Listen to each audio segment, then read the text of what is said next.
Alright guys, so I just picked up this SolarEdge Autotransfomer. This is a 5 kVA split phase Autotransfomer. I know David Paz has been using one of these to turn 240 volt into 240 volt and 120 with a neutral. But what I'm going to be doing today is using this in combination with my Sol-Ark 12K. So the reason I'm doing this is basically to try to give the Sol-Ark a hand with the high inductive loads of like an air compressor or something that has a really heavy starting load. That's the only thing that this inverter doesn't do well. It does it pretty well, but I want to try to make it a little bit better. So basically I'm just going to be hooking this up to my load center. I have a friend who's done this before and it worked out just fine. I was a little concerned about what would happen with currents on the neutral versus the neutral coming out of there, but essentially they work in tandem together. So let's get this thing on the wall. I got a little bit of wall space left over here, and we'll see how it goes. So this thing is super simple to mount. Basically it's just got these two little brackets here. It is a little bit heavy. Put it over here for now. Oof. And this is the mounting bracket that comes with it. So I'm just gonna put that on the wall.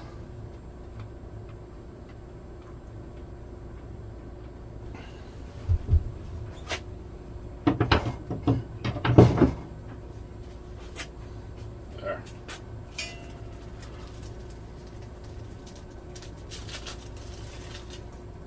It just comes with these two little screws here that go on either side. Alright, there it is. Super easy to mount.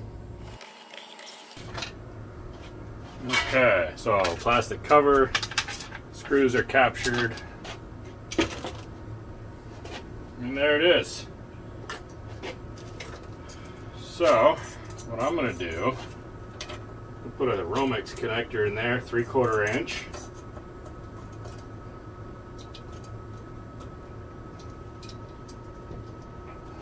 It. And then I'm just going to run some, I'll probably use some 8.3 Romex because I have it laying around. Really, this is good for 30 amps on the neutral. I mean, 10s is fine, 8s is better. I'm going to use 8s. Alright, so I got a piece of Romex stuffed into the top of the panel here. Just going to hook it up. And it's just like hooking up any other 240 volt circuit with a neutral. You have to forgive my head on this one. Trying not to get zapped here.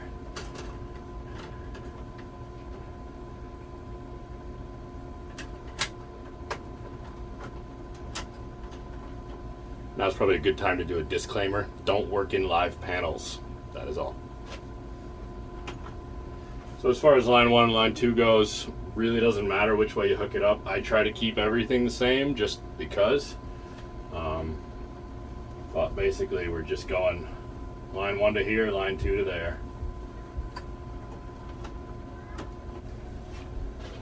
Alright, so when you're landing wires like this in a panel, it's always a good idea, once you get them tight, just wiggle them a little bit and check them for torque again.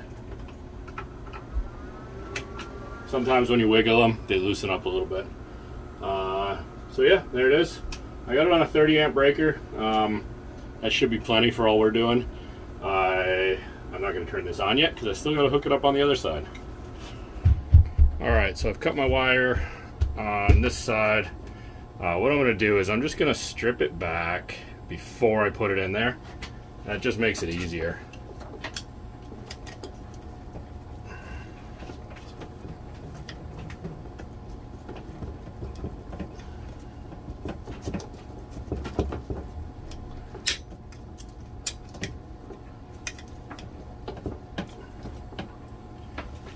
Go.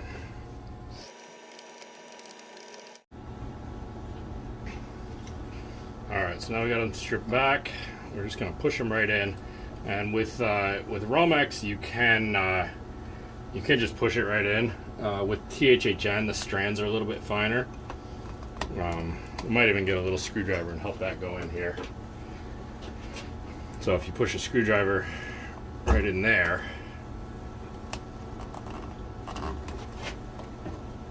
and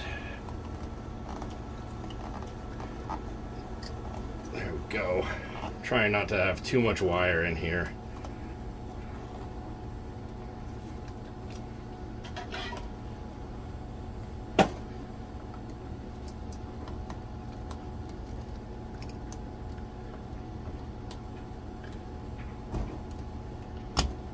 Go neutral.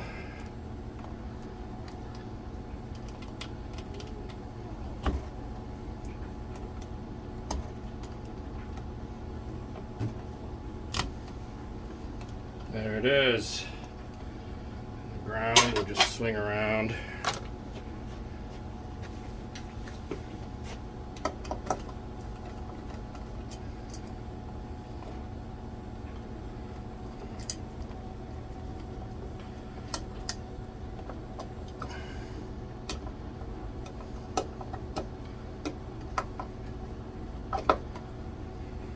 There we go.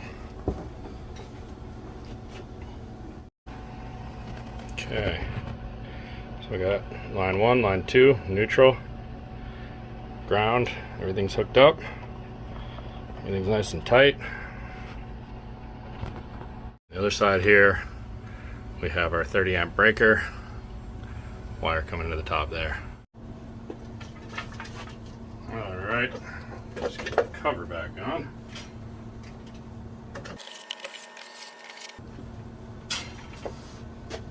Good. I think we're ready to turn it on. I'll put this cover back on too.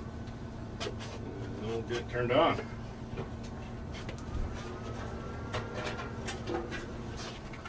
Alright, so about to turn this on here. So right now the Solar Edge, we have producing 7,300 watts. Charging the battery at 5.7 kW. Turn this on. Good, nothing bad happened.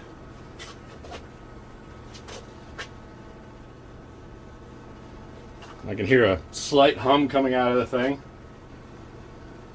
Alright, I'm just going to turn off the grid here. Okay, so the lights blinked a little bit. AC frequency too high, so we're pretty close to fully charged battery. So that's fine, that's normal. Alright, so this is with the Autotransfomer on. You can see on inverter, we have 4.3 amps on line 2, 5.7 on line 1. And so that's with the Autotransfomer off. And that's with it on. So it does balance it out a little bit better here. That's cool. So let me see if I can show you. So right now we're at 7 amps on line 1, 7.1, and 3 amps on line 2.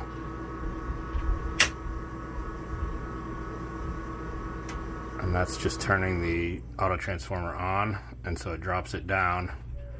Oh, we just had something else start, but that's on now.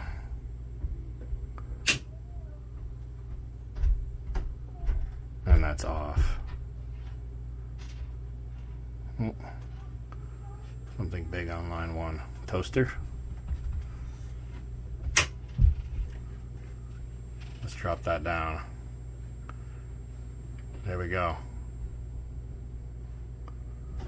So it definitely helps. It's definitely not the full amount. I'm going to open the panel and just measure amperages on L1 and L2. Alright, so I got my meter on the neutral here, going in from the Autotransfomer, and it looks like we're getting about 5 amps.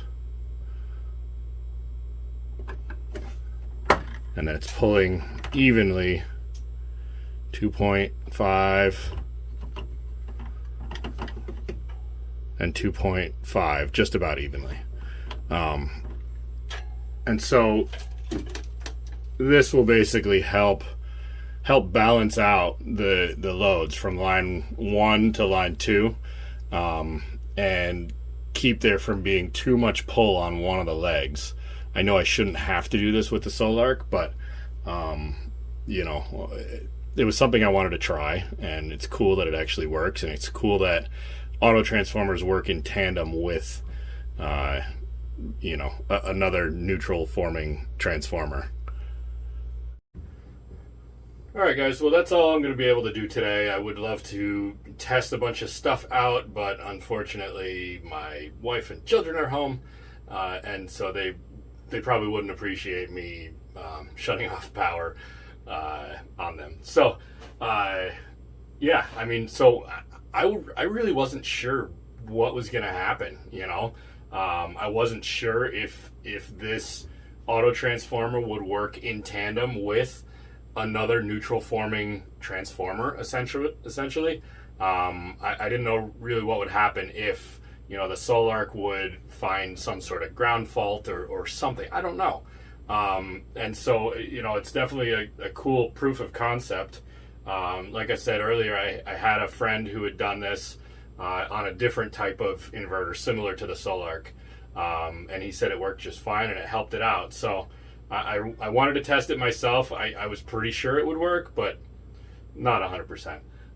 So yeah, so it definitely just, you know, it helps balance out line 1, line 2. It prevents there from being, you know, too much pulling from one leg or the other. So I would assume, you know, it'll really help with you know, heavy inductive loads, motor loads, compressors. You know, I'm gonna try running the dryer again at some point and see if, you know, if this does anything with that. I'm guessing it probably won't, just because the dryer is a 240 load. But you know, it might. So yeah, that's it. Super easy install. You know, just like hooking up any other type of a 240 volt load. Hook it into the breaker panel. One thing you guys brought up over on David's channel when he was using keep that off. When he was using a autotransformer, was that, you know, if for some reason that circuit were to overload, he would lose his neutral entirely. And that's a very valid point, and I did consider that when doing this, but actually with this setup here, it doesn't matter really. So if that, you know, if this breaker here were to trip off at any point, you're still going to have a neutral from the Sol-Ark. So not really a concern here. Definitely a valid concern on his, and I did speak with him, and I know he's working on that. You know, to be able to basically just shut off the entire circuit if that breaker trips or you know, the thing overloads or something. So yeah, that's all I got for today. Thanks for watching. Don't forget to hit that like button, subscribe if you want to see more. I got a really cool one coming up. Going to be pulling apart a microinverter. So stay tuned and catch you on the next one.